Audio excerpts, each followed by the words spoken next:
Gustav, een van ons coaching vriende, is al 60 kg af op die hele journey wat hy is. Hy is al 1 jaar en 2 maande karnivoor. Ek is so trots op hom en hy is 'n eyster. En Gustav is altyd op hierdie mindset bootcamps. Wynand was ook gisterand by die mindset bootcamp gewees en Wynand is al 7 kg af, sy energievlakke is op, hy is al van sy slaapapnee masjien af. Hy sê hy voel die beste wat hy in 'n jaar en 'n half voel.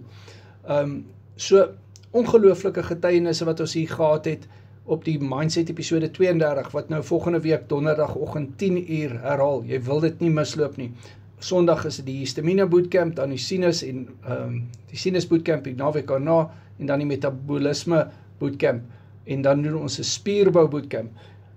Baie interessante bootcamps wat voorlê. Daar's nog 'n Vegas Bootcamp, 'n hoë bloeddruk bootcamp ook daarna. Jy wil dit nie misloop nie. Carnivore Ketovore Coaching vriende, toegang tot hierdie bootcamps, en jy kan mense soos Gustav ontmoet. Jy wil vir Gustav ontmoet op hierdie bootcamps.